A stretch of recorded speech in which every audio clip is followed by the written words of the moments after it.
not watching Best for View TV.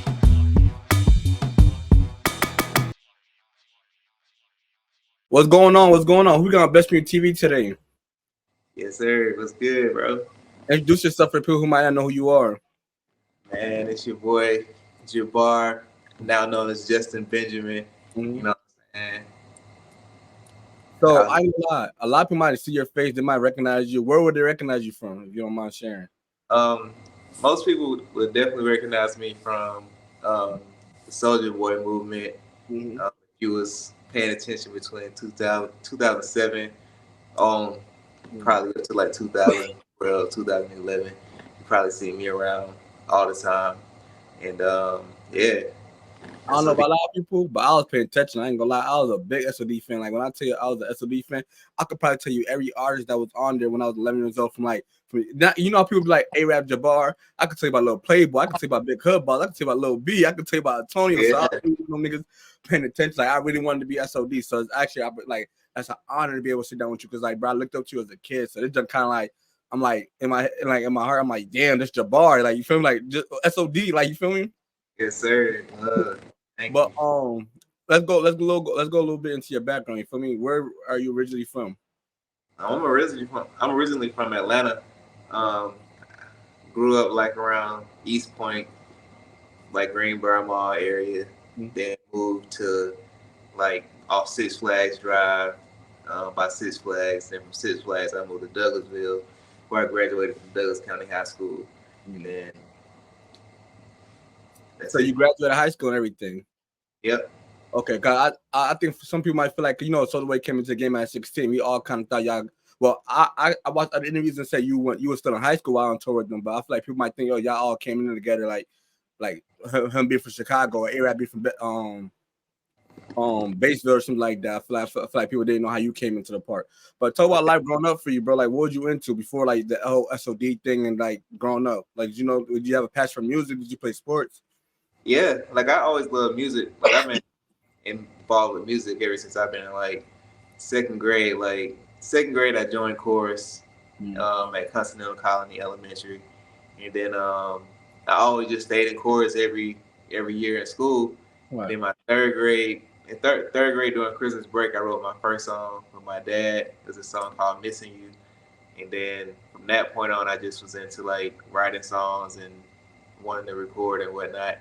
I was like calling like the record labels. Like I'll go through the phone book and they had like the record label phone yellow pages and stuff like that. Yeah. I used to call like So Def and stuff, like trying to talk to Bow Wow and Jermaine Dupri and stuff. That's crazy that you said that because now that I remember I don't know what it was called. I think it was Say Something. Remember when Soulja Boy had that 678-999-8212 and like it was Soulja Boy, Bow Wow, Chamillionaire. I used to be calling niggas. I was talking to him. Like, you like, what up? It's Soulja Boy. I leave voice. I used to be hurt type shit. You and A-Rap having number 2. No bullshit. I call that shit, bro. I thought I was gonna have a chance to talk to A-Rap and JBar. You feel me? Like, yeah. The funny thing is, like, Say Now eventually made it to where you could like turn the hotline on, so y'all could call in and actually talk to us. But it had to be like when the hotline was on. So right. It was dope. That's fire. That's fire.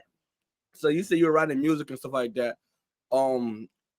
I always say you were influenced by pop, and like a lot of times in Atlanta, we think of the trap scene going on in Atlanta. You feel like the TIs and stuff like that. How are you able to differ like what everybody else is listening to around your age bracket, like the trap stuff, like the crunk stuff, and try to go the pop route with you? Actually, just from between my mom and my dad, just the stuff they listen to. Like my dad listened to like all the top 40 music, like anything that was top 40. He liked the soulful R&B. My mom loved R&B, so it's like. When you ride in the car with your parents, you gotta listen to what they listen to. So eventually, I just started liking it anyways on my own, and that was that. Like, nah, that's definitely fine. I feel like there's a time like where a lot of parents and kids got an age gap in music. So like, how like, and I went through it too. Somebody be like, bro, that's what y'all young niggas listen to now. Like that shit is terrible. Like this is real hits. Cause even me, bro, yeah, I'm one of them niggas, bro. Like. You see what's going on with music now. A lot of music is dookie right now, and I feel like, damn, bro, am I becoming one of them old ass niggas saying type shit? But it's like, bro, it's more marketing scheme now than real music. Like I tell myself all the time, like this music is not gonna last. I can't see myself bumping these songs 5 years from now compared to songs that was coming out. Even like when people used to say y'all, like Daze, you can play that song to now. You can play Crank That now. Like that's a feel good music. Now it's everything's about you ever have an image built up, a social media presence.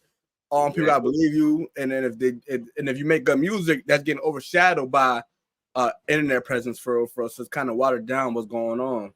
Exactly. I was just talking about this with I talk about this with my homie K Major. I talk about it with Sean Kingston.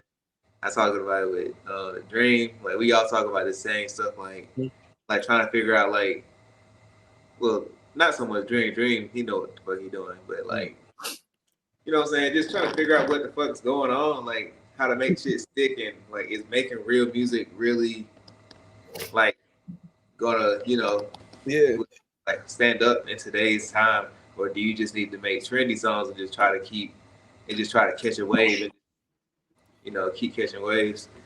But, what's crazy? I feel like it's sad to say this, but Caucasian people, like the Caucasian fans, appreciate more the real music than like us, our skin color people do. Because have you ever heard of Benny the Butcher and them?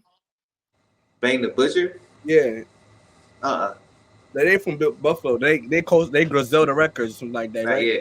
They got a Drake song. They rap lyrical, like Style P's, Method Man, all them rap, like appreciate they rap. They not on no lyrics. You said Benny the Butcher. Yeah, Benny the Butcher. Oh yeah, I heard of him. I haven't heard it. I probably have heard some of that stuff, but I probably just don't know what it is.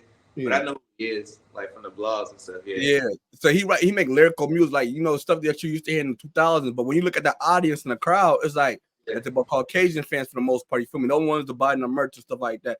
But he don't got the bigger name. But when you look at like the niggas that got the image or so, for say, they got the nigga crowd. You feel me? That's why they can't do no show because your show might go bad. You feel me? And people are scared. You feel me? Like to go. Yeah, because I started seeing since TikTok came out, people like they'll have big songs, but it'll only be for that 15-second clip or 30 seconds on TikTok. Mm-hmm.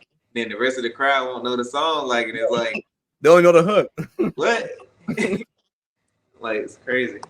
Now, but in the crazy, the song be bigger than a person, so you hear them one time and then boop out of here. But that's why everybody be trying to take them bad deals because they know they ain't getting this money back. They know it's a one hit wonder. Feel me? Like you gotta trying to like tweak with the internet if you want to build a little bit of image type junk or whatever the case may be. Exactly. Yeah. But going back to your beginnings, right? So you say you were there in chorus, you used to write songs, stuff like that. How was it first recording your music type junk? Like because you probably in the age bracket where like you like the music that your parents are listening to, but your age bracket, you feel me, not necessarily listen to that. They want to listen, the Crunk and stuff like that. And I know that's kind of hard because like, damn, bro, I want my friends to support me, but like they probably don't even want to hear this. They want to hear the Get Silly, all that, like, and them good records. You feel me, like you making great records, but it's not appealing to your crowd, like your age bracket.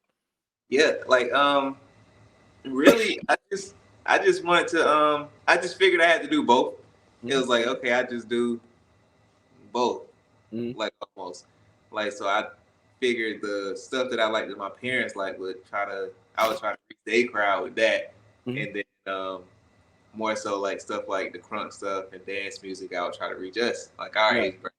But then it's also like a group of us, like it's a whole bunch of us that liked our parents' music too, like old school stuff, like too. So I figured like we got that lane of us too. So I was just trying to do everything basically. Like I didn't want to just limit myself to just doing one thing. So that's what led to that. I was like, let me tap into the R&B, let me do the rap, let me do the pop, like. And you were using Autotone heavy. I feel like that was a time where Autotune was all the way getting embraced. You feel me? Like how was that being one of the first rappers and bettering yourself to even use Autotune? Because you hear the legends like Jay-Z, they talk about that for Autotune. You feel me? Like they're not going for it. You feel me? At the end of the day, you want respect from the OGs at the end of the day. You feel me? Like that. I feel like that means more than a lot of things. Yeah. How was that? And they telling you like Autotune sucks, but you like, damn, bro, like OG, what you doing? It's cool. I didn't really care because like when I first started, I didn't have Autotune, so I was just making songs without it. Like I used to rap without Autotune for a long time. I think we had something called Melodine or something, which will correct your tones, I guess. But it's like you had to do that after the recording anyway. So once you did that, it'll just make it sound a little better. But other than that, when I found Autotune, the first time I used Autotune was on this song called "What's the Deal." I did with Lil Twist, my homie Dan. I see that's the first song on your YouTube channel. Yep.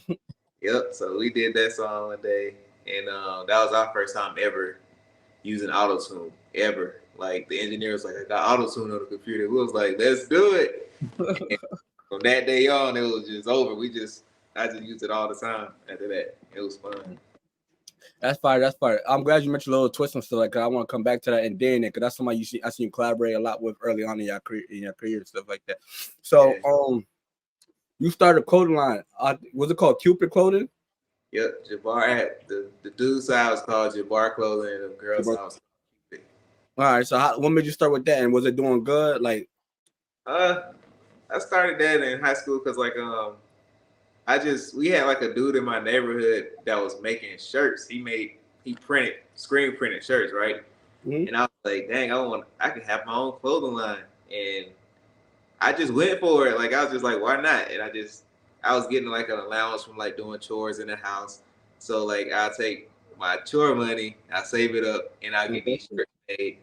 Like it was like just different shirts that I was getting printed. And then what would you get printed on the shirt if you don't mind? Cause I don't know a lot of people seen it.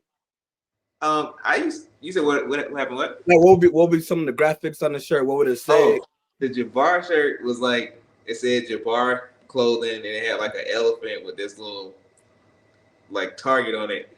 Like I was young, I didn't even think anything. Didn't think twice about the target on the elephant. I just thought it was cool because I had a shirt. Right. Dude designed the shirt, but then Cupid, I designed the Cupid logo, and he made it into like a art, like computer art type shit, right? And it was just like a heart, and it said Cupid with an arrow going through it, and it was just that. It was just like little prints like that, and I used to have it on like collar shirts. I had it on like some shorts.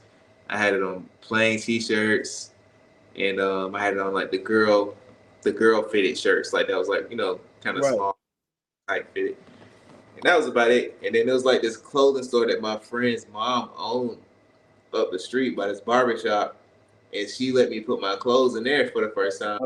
And then she had a fashion show, and she let me debut my line in their fashion show. That's fire. Are you doing that in high school, bro? That's an entrepreneur. Yeah. How much would you invest in? How much would you invest into the shirt? And how much would you make it back if you don't mind sharing? Oh, like I didn't probably make any money off of it. Are you probably doing it for free? No, I was like, let's say I probably made my money back. Like it wasn't a lot. Right. I didn't really get to keep going into it because what happened was I started the clothing line because I always wanted to do music, but then I used to hear that it was like almost impossible to get into. So I was like, what's the next best thing? So I was like, let me start a clothing line. Right.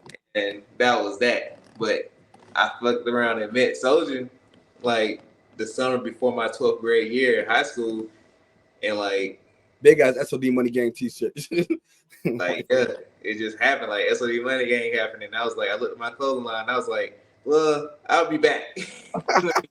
Like the music part actually happened. So I was like, well, that's that. So yeah. How did you first get introduced to Soulja Boy? My homie Q, I used to do parties with this dude named Q in high school. Are we talking about the same Q with the whole robbery situation and Soulja Boy went on One Star? Yeah, that Q. But like he cool now. Like you know what I'm saying? Like everybody talked about everything. Yeah, I seen him and Soulja Boy cool because the documentary and stuff like that. Yeah, everybody got everything cleared out, but yeah, me and Q used to do these parties. He was a promoter, right? He was the youngest promoter in Atlanta at the time because he was in high school promoting these big ass parties and concerts and shit, right? So I used to help him promote his parties, and then he got signed to Palm Tree Entertainment with Mighty Mike as a manager, right?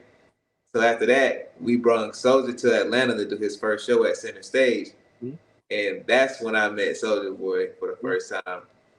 And then, yeah, after that day, we was just cool ever since. Like, what do you feel like made y'all click? Because a lot of people that used to come around Soulja Boy in that time, like the big, like I used to look at SOD, like, it was mad niggas. You feel me? Then sometimes you see niggas, but like the two main that could always stay was like you and Arab. What it was Q. Me, him, and Q used to just we used to hang out all the time. And like when he came to Atlanta to do his album with College Park, he was re-recording his album. in Atlanta with College Park, and we was there with him that whole time. We was doing the shows, was going out to the shows with him the whole time. And then what happened? Like shit. Like yeah, we was just kicking it. We was just friends. Like we was just with him all the time. It was just we just so happened to be the ones that were with him in Atlanta all the time. And how was that at that time? So was one of the biggest artists. You feel me? Like at that time, he one of the biggest artists. You probably ran into mad people just hanging around Soulja Boy, or people calling Soulja Boy. How was that? It was crazy. Like he didn't really have like too many people like around him like that. That's what I'm saying too. So like we was around because Q was signed to Miami Mike, right? Okay. So we were kids. He was the youngest promoter. I was promoting it. I was the youngest kid in Atlanta with a clothing line. Soulja Boy was the youngest rapper at the time. So all three of us kind of clicked because of that. You know what I'm saying? And then yeah, like every time he came to Atlanta, we link up. And then he was going on tour to do the Scream tour, and he invited me and Q to go. Q went. Q mama let him go, right? My mama was like, hell no. You gotta go. I know you mad as a bitch. You like fuck school. I was heated. I was like, shit. And then like, you know, they went and did the Scream tour. And then after they came back, he got a house in Douglasville. And like that was literally down the street from my house. So like I used to go to school and then pull up the Soulja house every day after school because he lived right there. And then that's how we became more and more cooler and cooler and cooler. To talk about a fun time there, because we used to see I do a lot of vlogs, like especially in them early times. It used to be like the Soulja Boy vlogs, SOD vlogs. You feel me? Whether it was the BlackBerry was the thing or Ustream was the thing. People don't know about Ustream or Justin TV and shit like that. Like niggas having their BlackBerry and shit like that. Talk about some good times. Yeah, we had the Blackberries was lit with the BBM. We had we started this thing with this phone called the Kick. It was called Keek or Kick. I think it was called Keek, Keek, and they had their own phone to where we could go live from it. So we were streaming live from that a lot. And then Ustream came along. Then we started going crazy on Ustream. Oh, excuse me. And then then we just make videos at the house all the time. Like Soulja will film each other, and then Soulja sit there and edit it. And then it was just fun. Just kids having fun with technology, and that's all it was. See how Soulja Boy used to edit his videos. I think he used to make his own beats. From your art perspective, you want to be into kind of the game. That kind of influence you would kind of be like, okay, Soulja Boy doing this at this big level. I might need to like start challenging myself to do other things just besides writing music, creating music, just go graphic design or going live. Most definitely. It was like it just showed me like more so like this is just what needs to be done. And it was like, okay, so I watch him and then I'd be like, okay, well, that's what I should probably be doing as well. You know what I'm saying? Like, it's like he was just laying out the plan of how he was making himself successful. You know what I'm saying? And like, you can either follow the plan or not. Like, it was following the plan, so it turned out okay. Right. But yeah, like, because if you notice, everybody else in the game start following the same plan. Yeah, you see Nicki Minaj and I'm going on Ustream, like Soulja Boy, like I think somebody said Soulja Boy, we used to think them niggas was on the police type of time when he used to bring the camera around. Yeah, he was like, he started doing the blogs and everybody else started having their YouTube blogs, and it was like a day in the life type shit, and it was like, like at first it was cool. Now it's just like, it's funny that it was just something that we was doing for fun, but now it's like everybody does it to do. Like it's not even like a thing you just do for fun no more. It's like some shit you gotta do. Content, so, right? It's like, dang, like how being that you was one of the first people doing that, you feel me? You was around when the first created. How come we don't see more vlogs from you? Like over time, we used to see like you would do studio vlogs during the career vlogs, but like I feel like even like when you went to Paris and stuff like that, I didn't really see too many vlogs. Like we just see music videos and stuff like that. Oh, it's more so because like when I travel, it just be me. Like I don't be having extra people or anybody else to even film me like that.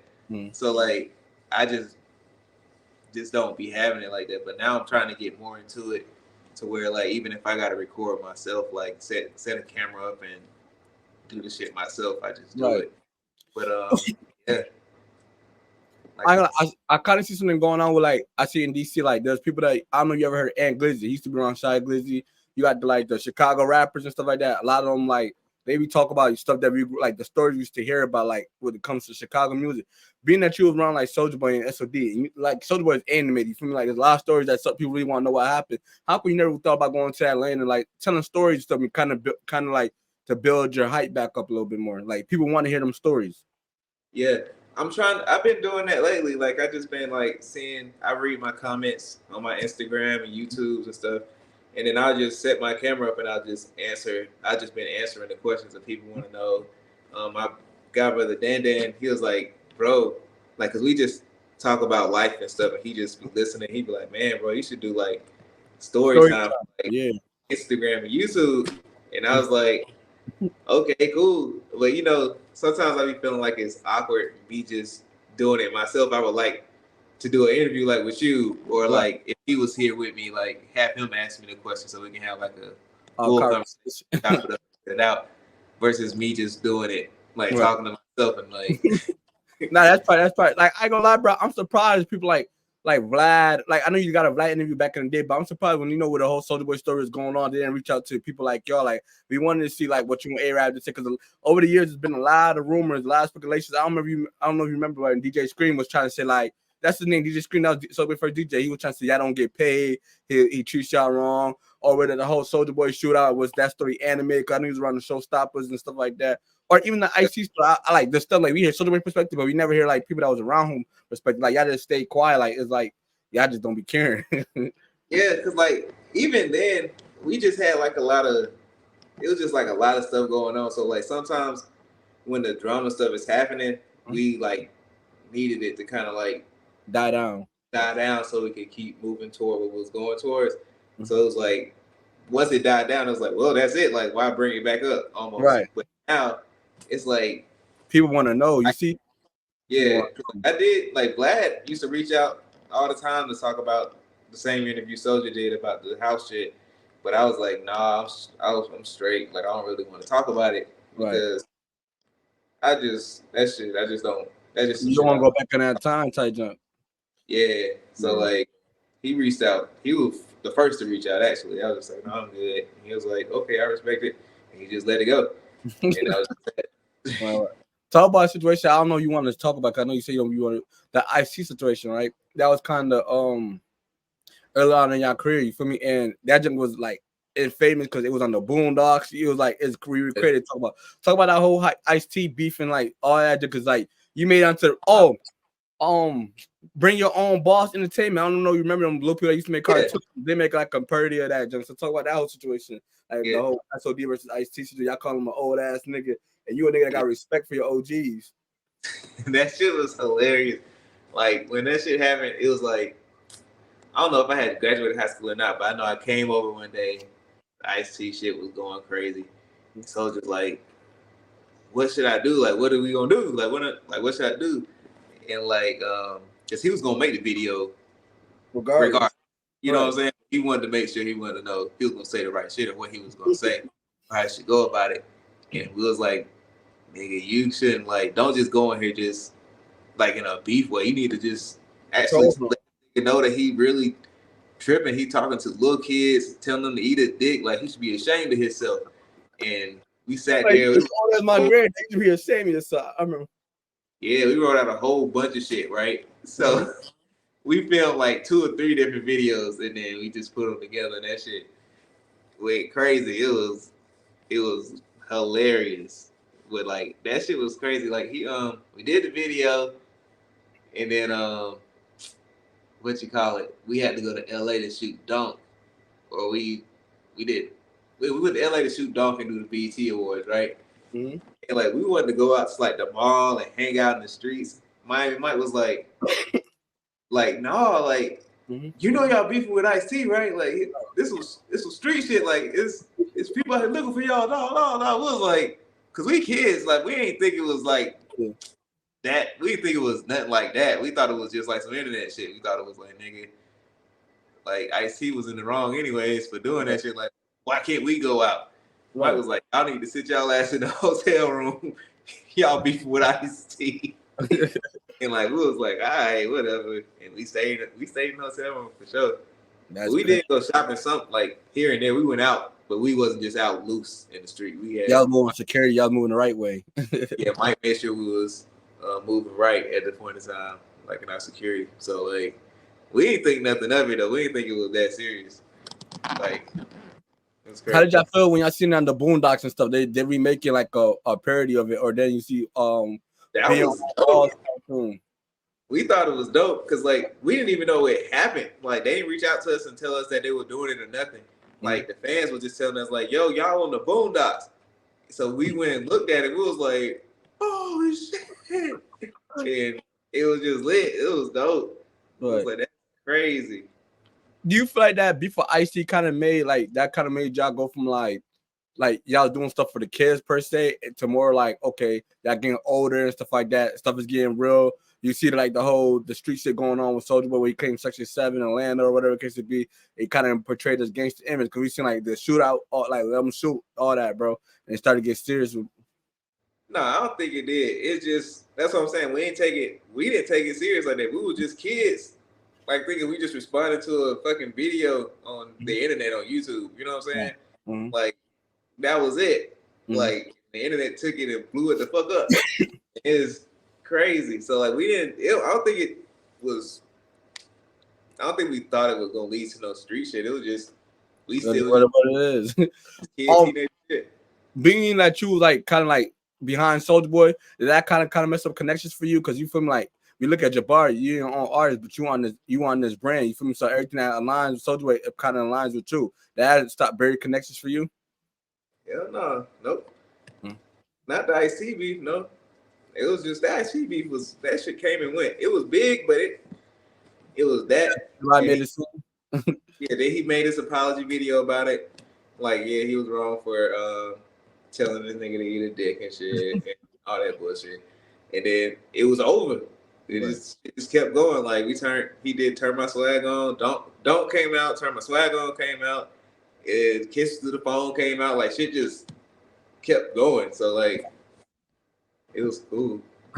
Being there in them days, you was kind of behind the artist. Would you say like I hear all the time, don't sign to artists, don't like they're gonna put their career ahead? You feel me? How was that being that you like you behind Soulja Boy? You feel me? He's in his glow right now. Like he's at the top of the top. You feel me? But you want to kind of create your own lane too. How was that? Being signed to artists. It was cool because like I got to see really more so it was cool because it was like a learning experience. So I could see what the fuck I would be going through or what I need to do to get to where he's at and to what he's doing. You know what I'm saying? Mm-hmm. And plus I wanted A-Rap to come out before me because I didn't want people to think like you was still A-Rap son. It did kind of look like that, bro, because you used to be like, where A-Rap, you know, the whole passage to A-Rap, then you used to hear, JBar, my first artist son, SOD. I'm like, huh? I'm like, what happened to A-Rap? And around that time, he wasn't around, so. Nah, what happened with A-Rap, he had a deal with Interscope first. Like, he had a deal with Interscope after Soulja got his deal with Interscope. So, Soulja did crank that. He did crank the hit sign. And then after that got big, they offered A-Rap a deal, and he turned it down. And then they offered him another deal around the time Drake was out. And Drake had got like $1 million, right? And A-Rap turned down his deal for like $700K. Telling us, so nah, he won $1 million. And then that was just it for his deals. They was like, all right, never mind. And then I just so happened to make Daze on my own. Like when we was coming off the road, I would go to the studio and I'd be recording songs with Lil Twist. And then I went to the studio with Super Said one day after I wrote this song called Daze, and I recorded Daze. And then that was just that. Like I had a hit before, so it was like it just so happened to happen. And then Big Boy was supposed to get on this song called My Money that I had, but Soulja didn't do his verse. Big Boy wanted to do it, but he wanted Soulja to get on it first. Then he was gonna do his verse, and he was gonna probably do a deal with me. And then it took too long for Soulja to do it. Big Boy was like, cool, he's cool on it. And then Khelo Mike ended up taking it and putting it on his album. And we all did that song. Shit just kept rolling after that. Right. You said a label offered you a deal, if I'm not mistaken. No, the label offered A-Rap with 2 deals. Oh, 2 deals. Okay. What about you? Because were you kind of make music at the same time, or you were just in the background still? I didn't get offered a deal until Daze came out. Okay, I always hear stories that you had Dan and some other people on the song. Who was supposed to be on the song originally? Originally it was my homie Skrilla, which is he's still on the background vocals. He that dude, I'm in a day in the background. Okay. And then my homie Kevlar, he part of the TOKE team. Right. Dan was on it, and then and me. And how did they feel when you took out the song? Like, yo, I ain't gonna lie, this might be a hit. Cause I seen the interview says it might be a hit. Like, I don't know. Like, I just Dan. I left Dan on there, but I think everybody else understood because it was like it can't be like 4 niggas on the song. Yeah. So like, I just kept Dan on there because he was my god brother, and then I liked his verse a lot too. Right. And then yeah, like Skrilla was still on the song too, so he really didn't get like. Yeah. He had a verse, but that was just that. I heard somewhere that Nicki Minaj was supposed to be on the song, if I'm not mistaken, or in the ring. Nicki Minaj, Sylvia Rhone wanted before I signed to Sylvia Rhone, we was talking about doing my deal with her, and she said she had like the idea of wanting, because she liked Daze, and she was like, yeah, I have an idea to put Nicki Minaj on this to sing, because Nicki was still, I think she had just signed her deal to Universal. Yeah, they're still building momentum. The Young Money, yeah. So that was like she's doing singing lessons and whatnot, and it'll be dope if she sings on this, like on the remix. And I was like, I know she can rap, but I don't know about singing. Right. So I was like, I'm straight. And, yeah, you messed up a chance at Nicki Minaj feature. Crazy chance. Like I was like, well, damn. That's crazy. Then her album came out. She had all these singing songs on there, and they sound good. And I was like, Did you ever have a relationship with her? 'Cause I know y'all was kind of like, I remember back in, it was the American Most Wanted tour, like Soulja Boy, Lil Wayne, Jay-Z, if I'm not mistaken. It was mad. Like that just like the tour to be on. Like, how was that? Did you have a relationship with any of them? It was cool. Like we used to see Nicki Minaj with Gucci Man at the studio all the time. And then like we used to see each other on the Wayne tour, of course, all the time. But like I never just had no one-on-one time, just me and Nicki ever. We never had a relationship or friendship. But like in passing, yeah, we used to always speak. Like we always used to just say hello, be in the same room, whatever. But other than that, it wasn't that. Did you see like the star potential like guys like Drake and Ty? Because I know they like back in the day used to like 5 big crews. It was SOD, YMCMB, Taylor Gang. Yeah. Taylor Gang. Who else am I missing? Good Music was a big franchise everybody used to rap.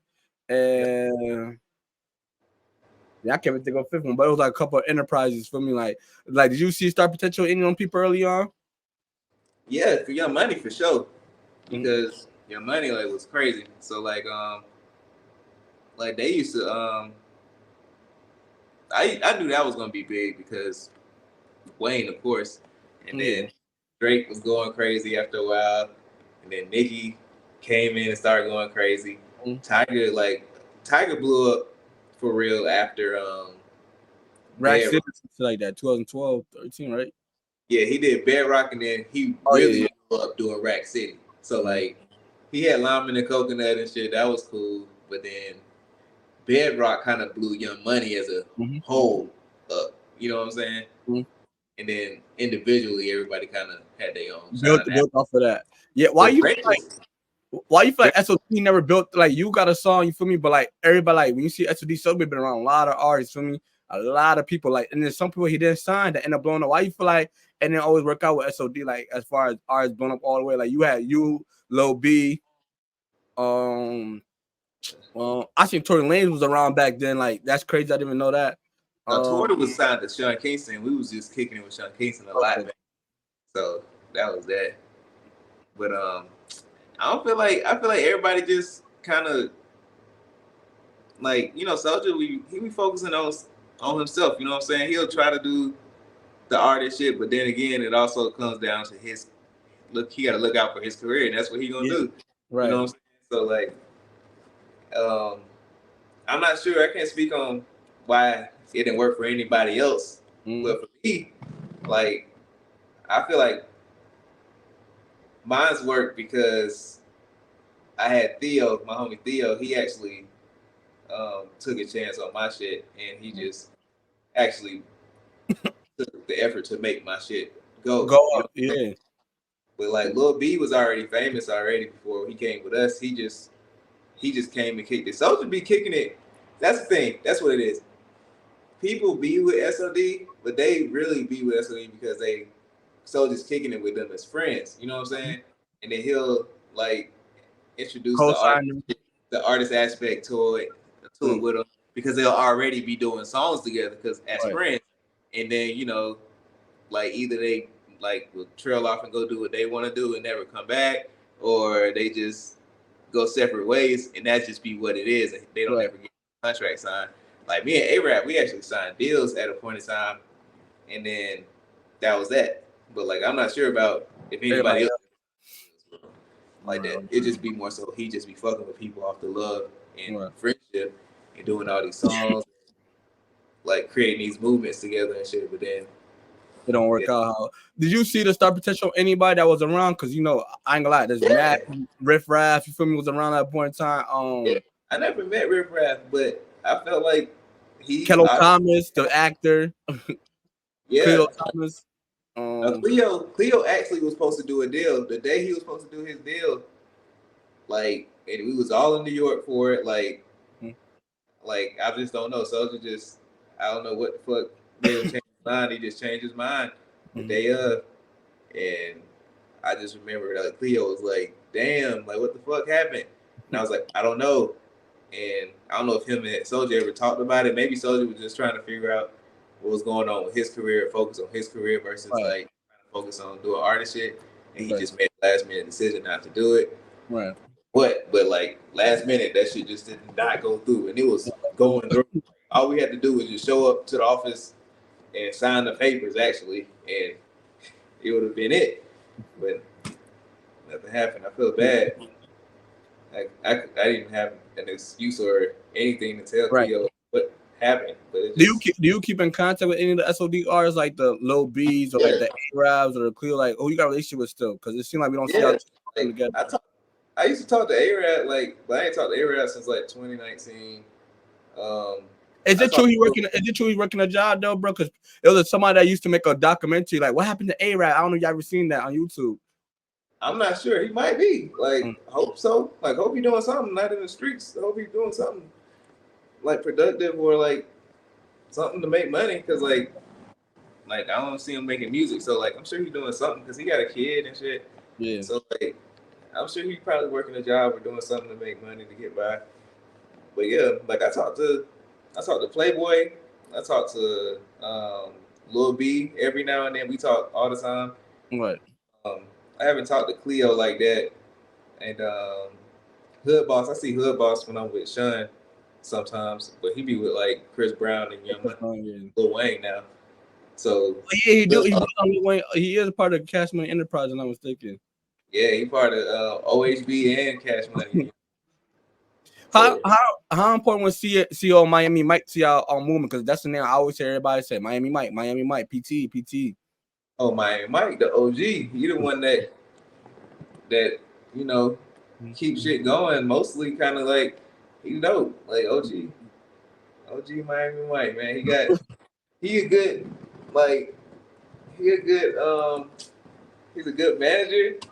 He's a good OG. Like he but you're right, straight. Like he be looking out. Miami Mike make sure you straight. He be looking out. Like sometimes when I needed something like in life, like he would be there. Miami Mike will hold it down. Like Miami Mike was, like Uncle role model basically to y'all, big bro type vibes. Yeah, big bro, Uncle Mike, CEO Mike. How was it being around him, being that he's so older than y'all? He probably seen the shit y'all doing. Like, what the fuck y'all doing, mad? Like, it was funny. It's like it just sounds. It's exactly how you probably think it is. It's like an older person and young kid, and he's trying to like tell us about life things, and we like, nah, you old, you don't know what you're talking about. And he like, I'm trying to tell y'all, this is how this shit go. Da.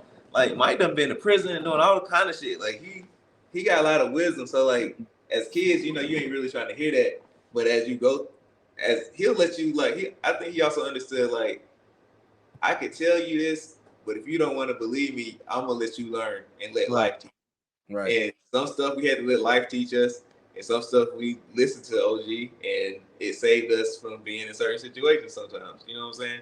Mm-hmm. So he was definitely that adult figure in the household for sure too. Because like, think about it, Soulja had a house at the age of 16, 17 by herself at a point in time, and then Miami Mike came from Mississippi to come live with us because we was kids in a house. Yeah, so he need to control. Yes, they don't go crazy to party.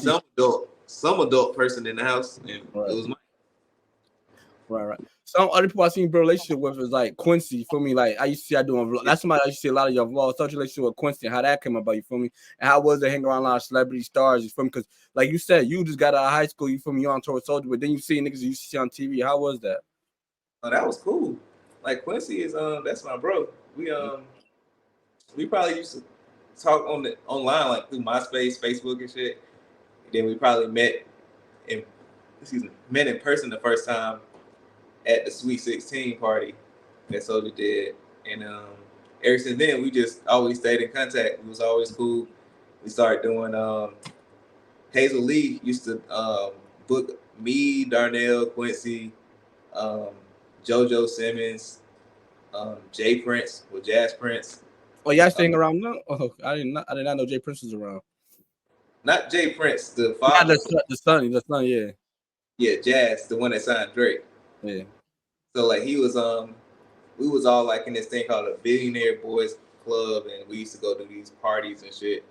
And like the person I kicked it with the most was Quincy and Darnell. We used to like me, Quincy, Darnell, and JoJo used to kind of like mob together at these parties and whatnot. Right. And that was cool. But, yeah. Do you see how I don't know, Quincy does reality TV, but like you see kind of Quincy doing acting, you see JoJo on reality TV. Being that you got a kind of a name for yourself, have you ever thought about going to TV yourself?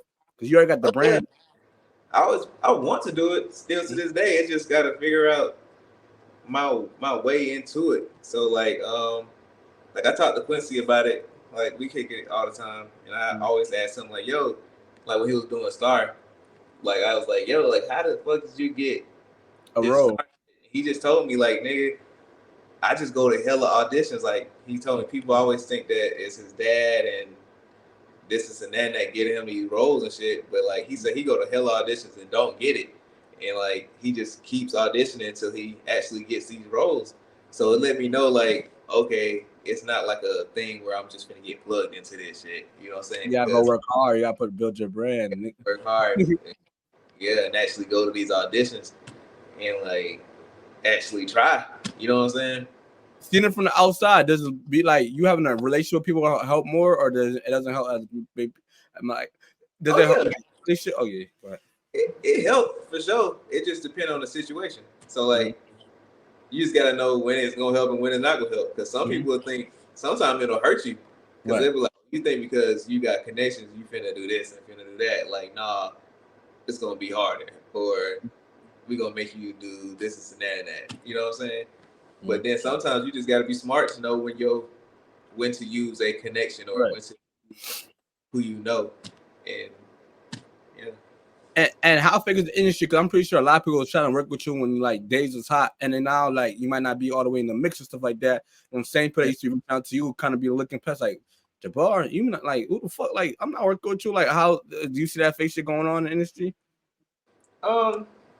Not so much because I don't really reach out to like a lot of people. Like if I don't feel like we had like a close bond, like if I didn't have no really good relationship with you, like I'm not gonna reach out for you to do no shit like we was cool because I was hot before. You know what I'm saying?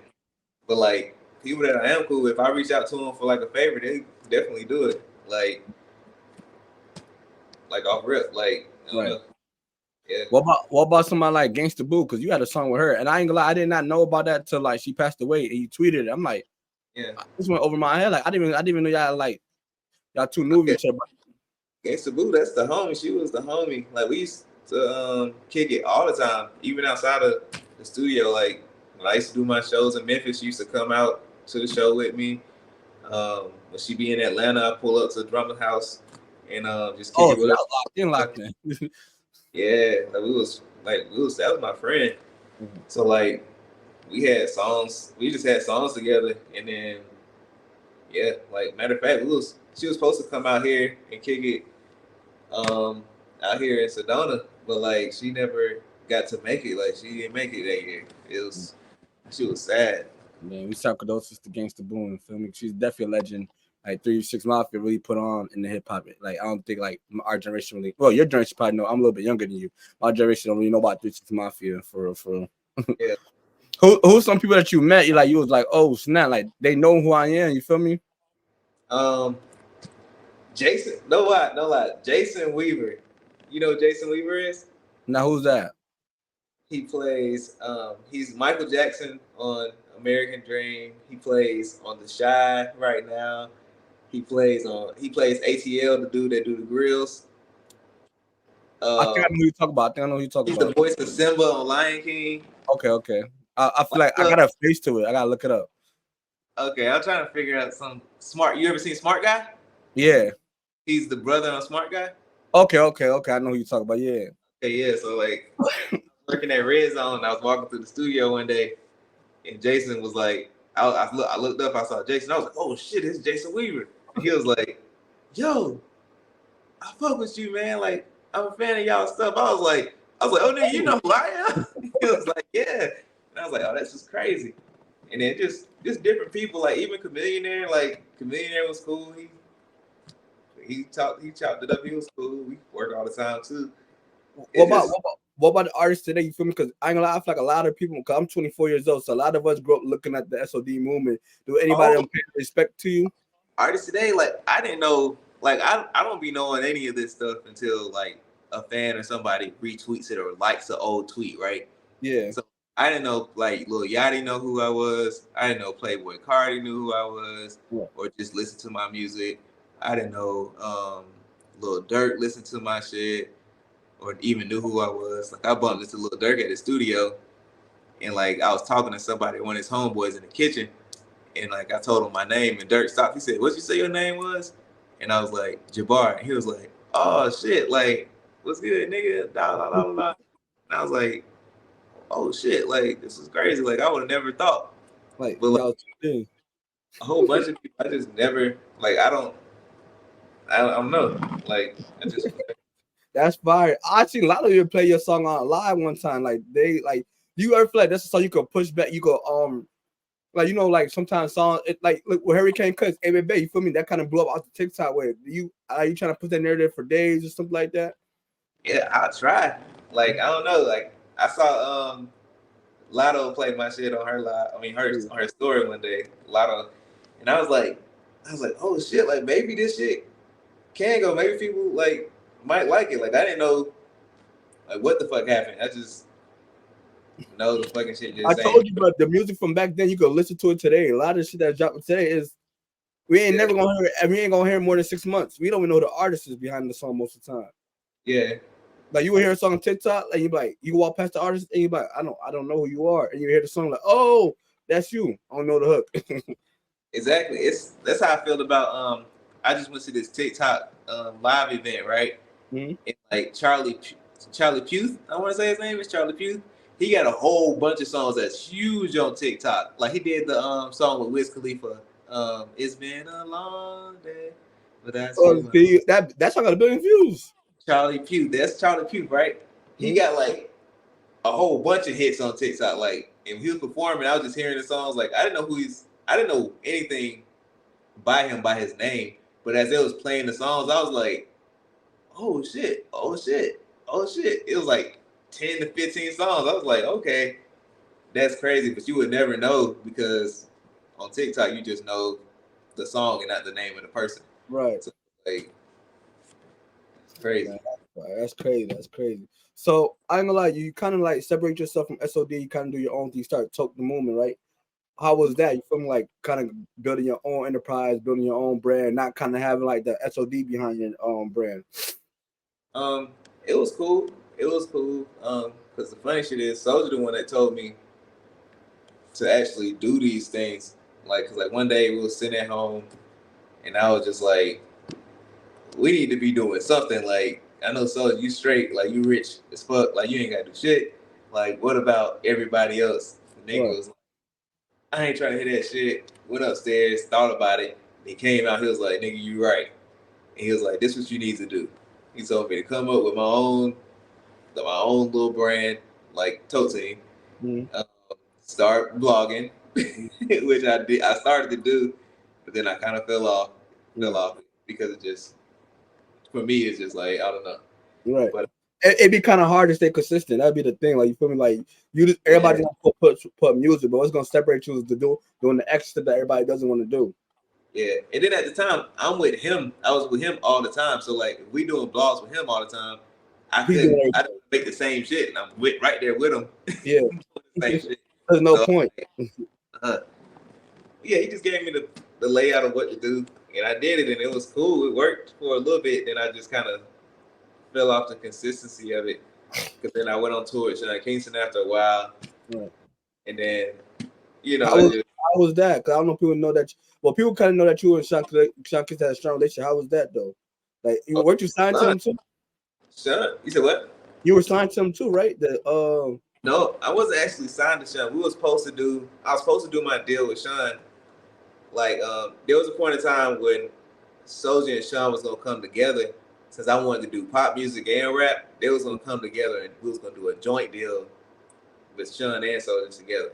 But then like that didn't happen, and then like I started going on tour with Sean, and then we started talking about just doing my deal strictly with Sean, and then we toured, and then I went back home, and then I met with Dream and Tricky, and shit just never ended up happening. You know what I'm saying?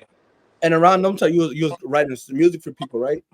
Yep. Yeah, talk about how they're writing songs for people and be like, yo, this is his song, but like, what's your mindset when you create a song for somebody else, or how do you put yourself in that perspective? Because you probably make some fights like, damn, I want this for me. You feel me? How you know to give to what artists and stuff like that?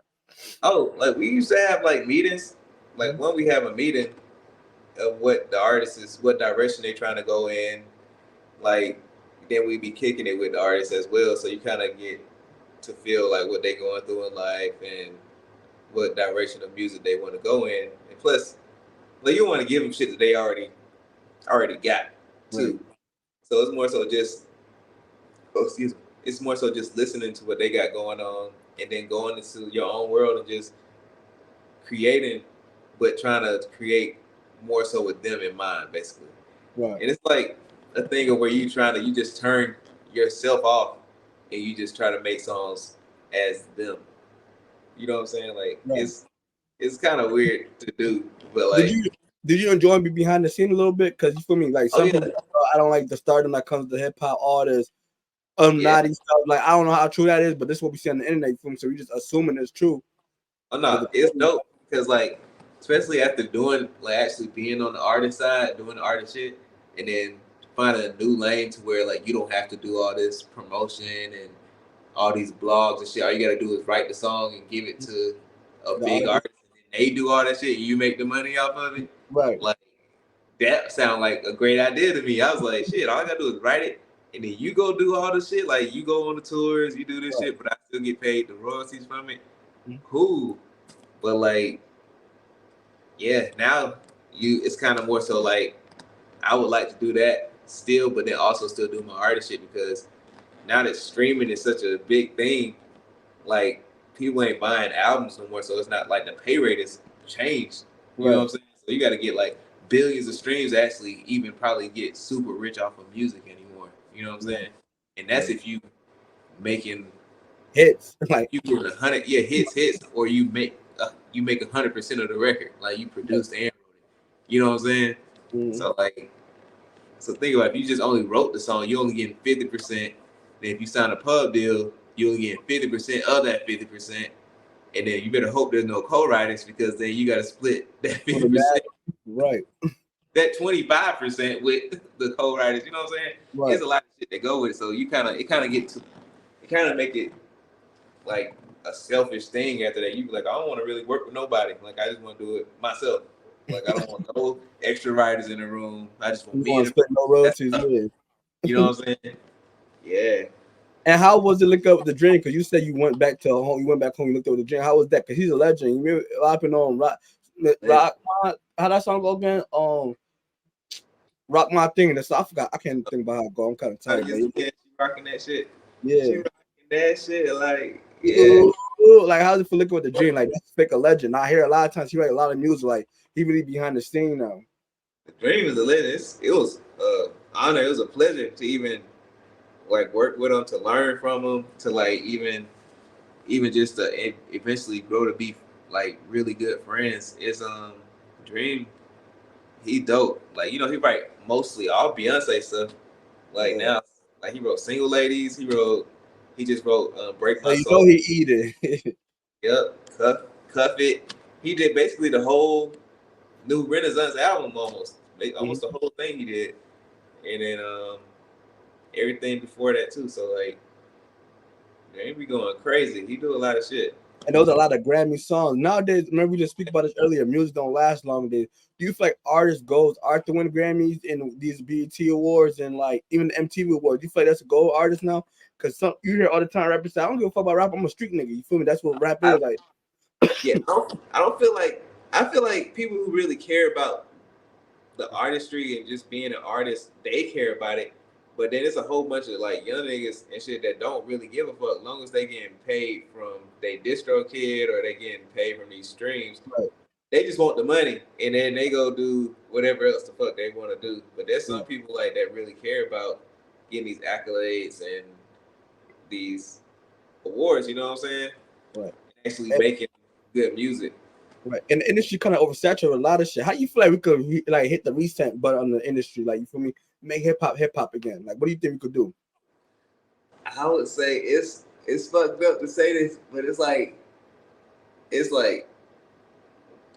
what it is that it's too easy for people to actually get their shit out now. So like, imagine back in the day, you could get it out on YouTube if you knew about YouTube, or if you even knew that you could, or if you even if you owned a camera or a computer to put it on YouTube, right? Mm-hmm.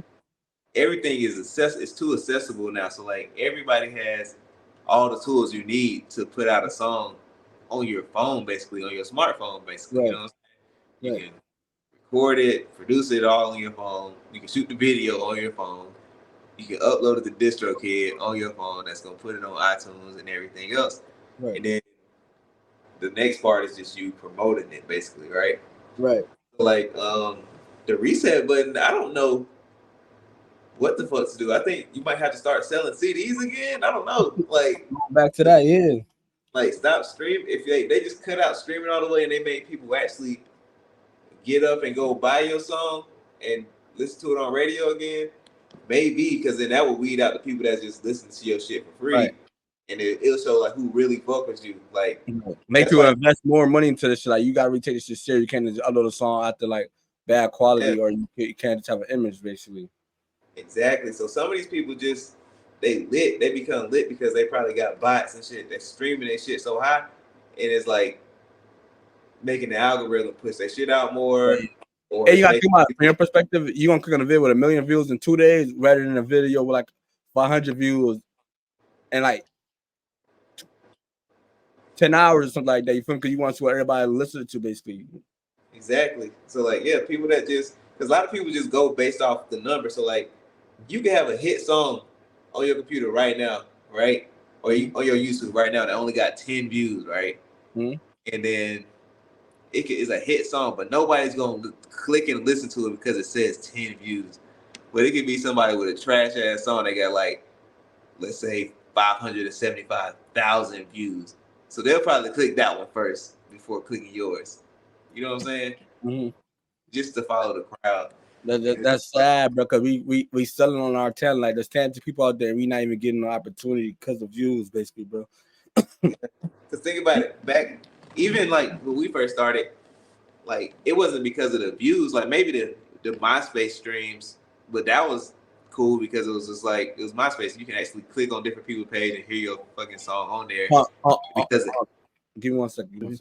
Hello? I was saying like, oh shit. I was saying like, back in the day, you could like, you had more of a chance because like people couldn't see how many people was listening to your shit or streaming your shit before they listened to your shit.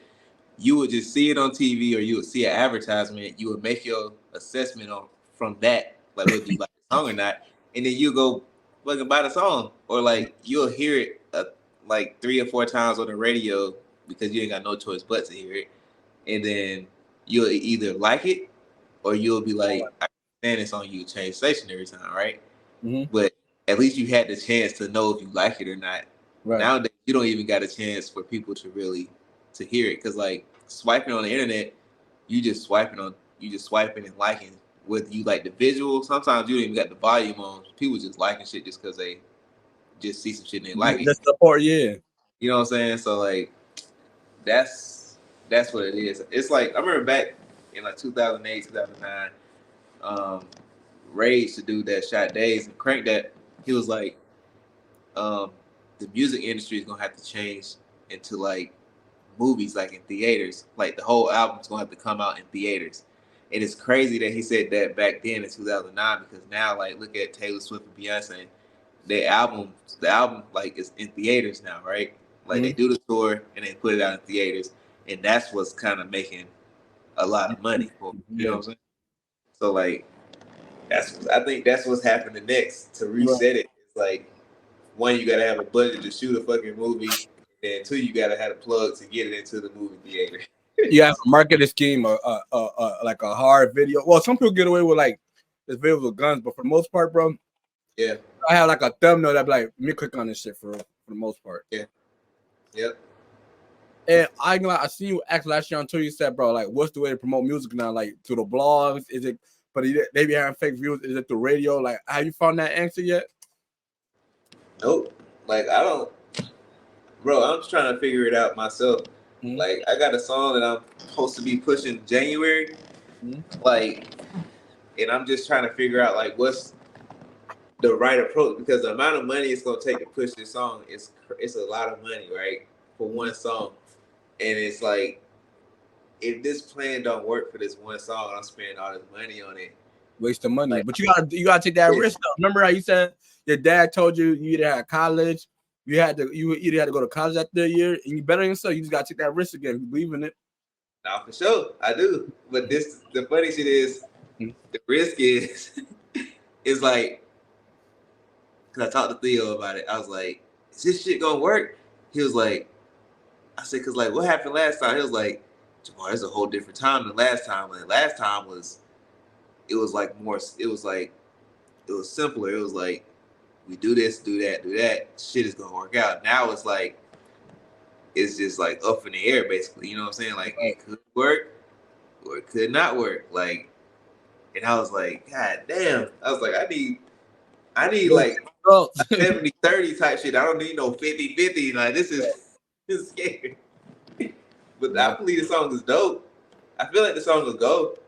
It's just, I just feel like I just don't know about the timing of it. It's like, what's the right time? I ain't gonna lie. To be honest with you, with me, what I feel like, and I might be wrong, this is just me looking from a fan perspective, a blog perspective. Start doing more interviews. Start doing more vlogs. You got a name with yourself. You mean? A lot of people grow up watching that. You see how the verses, bro? Everybody's like, damn, I forgot about this. Tell them stories about like the Donk video shoot, or the Gucci bandana. You feel me? Shawty Low passed away. RP. You feel me? Y'all was there. People want to know what happened behind the scenes. Or you see certain people like moguls or hip hop artists getting exposed for some of the foul stuff they done in the industry. If you talk about that, it brings some attention to you. And people got no choice but to go listen to your song. You feel me? I feel like that's the easiest way. Like, you already got a name for yourself. Use that to your advantage. Use the coding line. You feel me? Give it to like a Roscoe Dash or something like that. You feel me? Go to like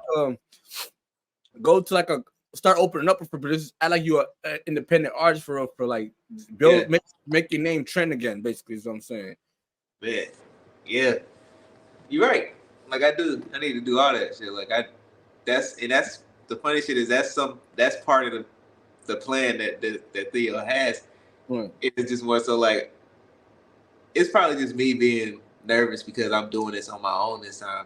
Right. Like, the first time, it wasn't my money. It was like, one, we was already kind of popping because Soulja was like the biggest artist in the world. So it was like working off of the strength of that too. So like it was like some shit that But was just, you know I can't say that because you had Soulja Boy, but around the time you got someone I used to know, I used to love that song. You feel me? You wasn't really around Soulja Boy that time. That's kind of when you went your and then Soulja 100K. You feel me? You got a name for yourself. You feel me? So you just gotta use that to your advantage. I don't be thinking you know how big of people watch the Boondocks all the time. Yeah. When we was watching the verses, we were like, Soulja, why you didn't bring up A-Rap and JBar? Like that would have been legend. Like bring them out. We want to know what happened. Like I'm pretty sure you be seeing the videos on time on YouTube. They be like, what happened to such and such? What happened to such and such from this show? Yeah, that song. You know it's controversial now. You feel me? Like even when Nicki Minaj dropped a project, it's a mad rollout, and she's one of the biggest artists in the industry. Drake, he do mad stuff. He co-signs people. Like Lil Yachty know who you are. Go live with Lil Yachty. It's not even doing a song. Go live with him, bro. Just tell him like they know who you are. Use that to your advantage. I feel like. Right. You're right. I need to do all this shit. I'm gonna work on it. I gotta get on it because like I've been just sitting. I be trying to sit here just trying to think of what I'm like. I overthink shit sometimes to where I like just end up not doing anything sometimes. So it'd be like I'll be in my own way. So I gotta just act. Yeah, if you got that connection with Vlad, reach out back to him, bro, because you know his junk is gonna click. And then boom, got the project, get in the algorithm now. You feel me? Now people following you. JBar, what happened? Such and such. Now, feel me? Even the no jumpers and stuff, even the academics, they like I hear all the time, like, you know these stories because there's a lot of stuff that went viral years that I probably forgot about, but they know because they was inside the industry. True. You're right. Yes, sir. You feel me? Because I ain't gonna lie, remember when Lil B came out? A lot of people used to say Lil B was garbage, bro. But people used to be like, I can fuck your bitch. That's what the most average person knows about Lil B. Even to this day, he tweet everybody, follow everybody back. A lot of people might not know who Lil B music, but they know like the Lil B from everybody. You feel me? I love you. Have a blessed day. Just little stuff like that. Keep them relevant. Yeah. Fortunately, I feel like you just gotta use your name to your advantage for real. Yeah. But being that you changed your name to Justin Benjamin. Why the change?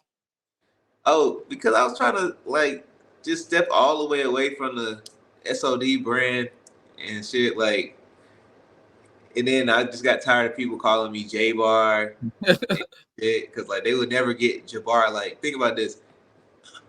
Imagine telling people like, "My name is JaBar." You're not writing it down on a piece of paper, showing them that your name is JaBar. You're telling them, "My name is JaBar." And they like 5 seconds later be like, yeah, so JBar. And they'd be like, what? Like what is this? That's why you put the JABAR at one point in time, all his stuff, right? Yeah. Sylvie Rome made me do that. She was like, you need to add the A and the dash so they know like it's not JBar. Right. And I was like, okay. So I signed a Universal as JA-BAR. Right. And that was that. But would you ever sign a deal being that you had a deal at one point in time? Would you ever sign a deal? Yep. Like now, that. all the time people say you don't need them. You don't need a label. You don't if you don't want to do all the work yourself. See me, I'll do a single deal all the time because like one, I make my own shit. Like I write my own shit. I create my own shit myself, right? Right. So I'm not depending on a songwriter and some producer to come make me a hit. And then I'm paying all this money for it, and I got to make it work. It's like I can crank these shits out as much as I need to crank it out. You know what I'm saying? Right. So like I would do single deals left and right because one, the label will give me the team I need to market it, right?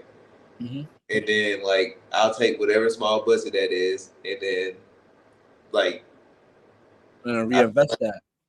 Yeah, and I feel like if they believe in the song and I believe in the song, I feel like it'll do what it's supposed to do, right? So I'm not worried about recouping on a budget because I'm not gonna take a huge advance or anything either. I just need to take what I need to make the record work, basically. You know what I'm saying? Mm-hmm. And then just keep using the formula like that. Because like fuck getting $1 million just to have $1 million and say I got $1 million in my account. And now you owe the label like $2-3 million because you said right. You trying to be up there, you don't owe nobody. Yeah, just take the small amount to work your record and actually promote your song, right. And then get rich on the back end. You know what I'm saying? So what about even putting like merchandise back out? You feel me? Like you know how like you got classic shoes, and I'm pretty sure that if you create classic shirts, them shits could sell. You feel me? Like people probably remember, especially when you used to throw parties. People do have Class 2000 parties, class 2010 parties. You feel me? Now go in that era. People gonna need that. Yeah, that's what I'm saying. Like that's why I came out. I got my own colognes and shit. Like my own cologne, fragrant. Benjamin. And then like this shit was doing good. I gotta restock coming in January. So when I restock that shit gonna go. And then yeah, doing different brand shit would be dope. Right. And I see you just dropped 7 days recently on Apple Music. Talk about what made you call it 7 days and how you came up with that project. 7 days, it's more so like it was supposed to be 7 songs. Then I realized I was just dropping songs all year without it being a compilation of songs. So basically I just took all the songs that I dropped throughout the year and I probably added 2 songs that's brand new. But I just put them all together in one album. So like if people like missed a few of them, they can actually just have one whole body of work and just sit and play them all at one time and hear. Because like I always like read comments like when I repost my videos, they be like, "Oh shit, when this drop?" or "This is brand new," and I'd be like, "Nah, this came out about 4 months ago. This is a repost." Right. Like, "Oh, I never heard it." So like, you know, the algorithm don't. They got keep in their face sometimes. You feel me? When I take a song to hit the boy, you got because everybody got new fans. Like you miss shit all the time. There's shit going on in the world. It's probably going around. You don't know what's going on. You're not gonna know till next shit. Like, damn, that happened. What the fuck? I was around. Exactly, because like as me as a creator, I feel like I be feeling like I'm over posting sometimes. So I like post for like a month, and I be like, I think everybody that's gonna hear it has heard it.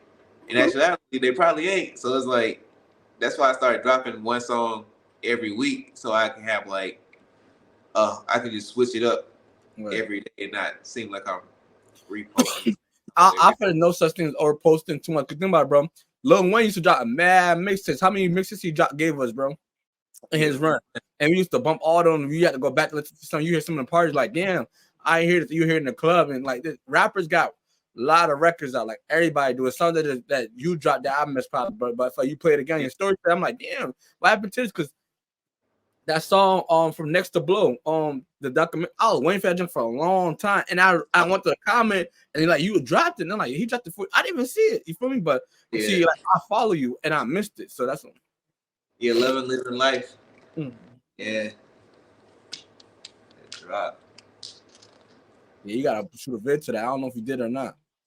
Yeah, I shot a video in the studio to it. It's like it ain't the best video, but I just shot a video for it. Just have a video, Or what about, have you ever heard of On the Radar? You ever heard On the Radar?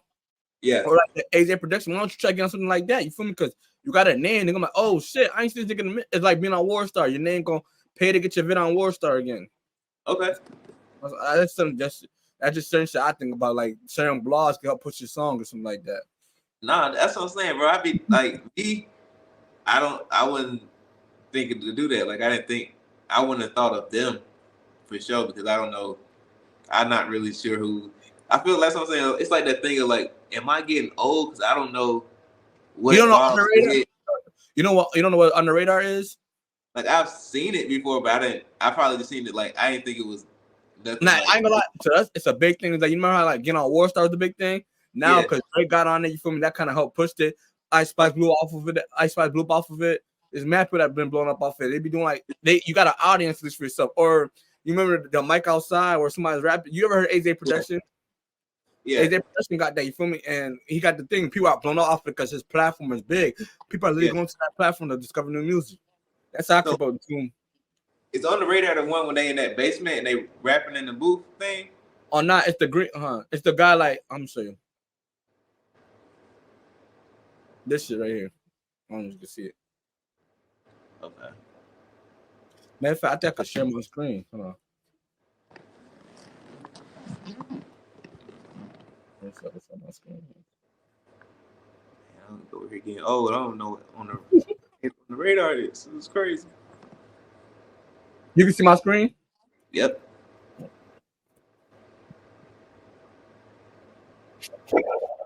Oh yeah. I think this is what I was talking about. Yeah, look, Ice Spice blew off of this. Drake discovered off of this. Lil Yachty artists grew off of this. Like there's a lot of people you never heard about, but they go on here Yeah. They get posted on Instagram, Drake and them follow that junk, and they be like, oh snap, you feel me? They gonna be like, oh, that's JBar, you feel me? Cause Yeah. it's a platform. They got the AJ production. What is it called? On the block. What is it called? For shooters only. My bad.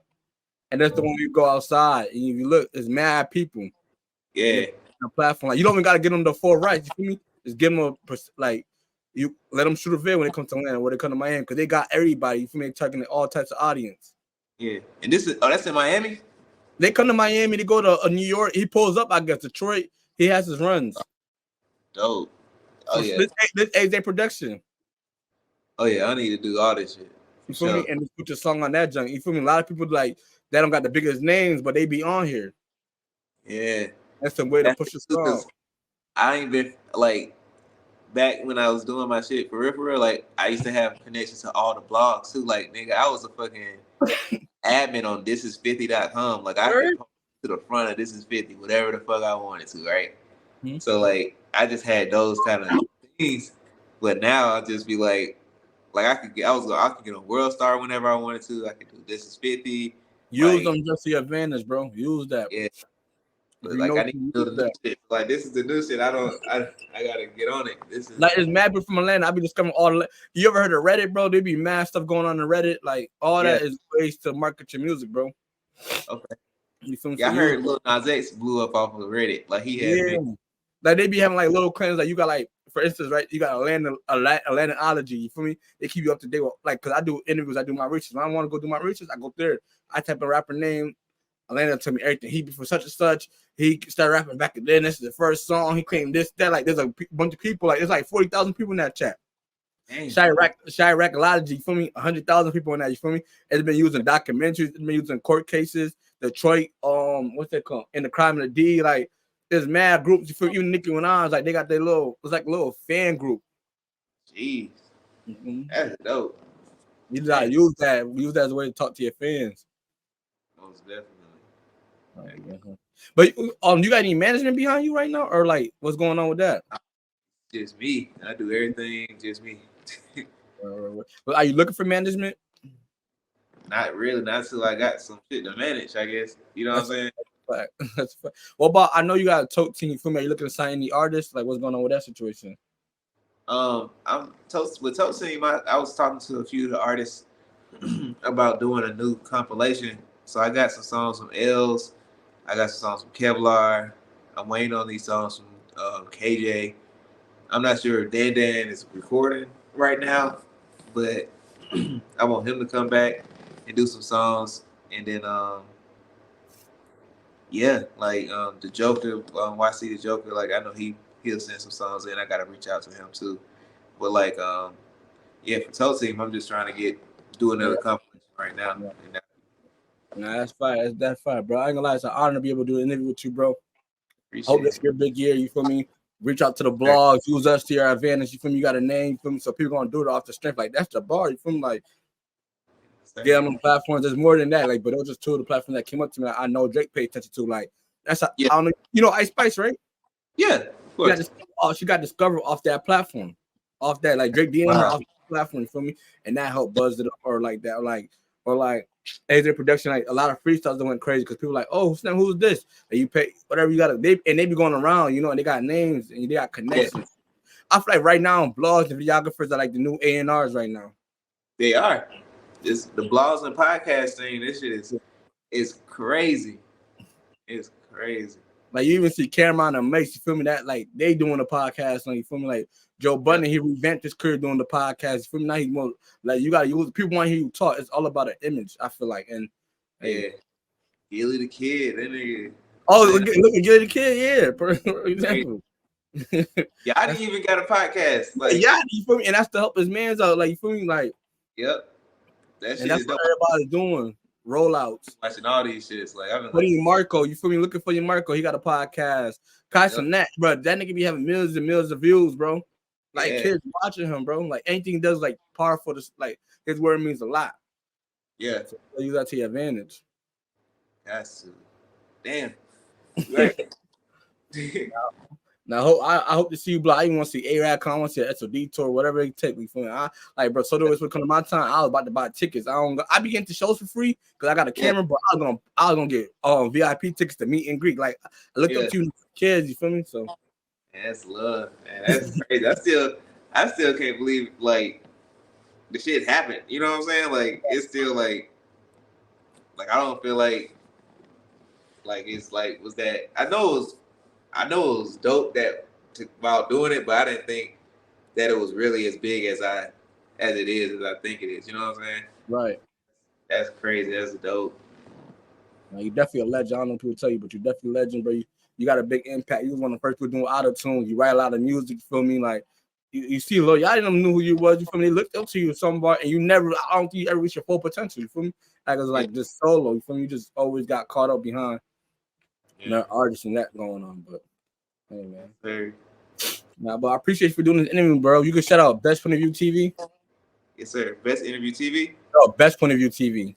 Oh, Best Point of View TV. Yep. Yo, JB checking in. Justin Benjmains, JBar. Shout out to Best Point of View TV. You know what I'm saying? Just killed the interview. You know what I'm saying? Had a great time. Great questions. My bro right here did a great job, man. Love the interview, man. Appreciate that. Nah, I appreciate you for doing this interview, bro. Check it.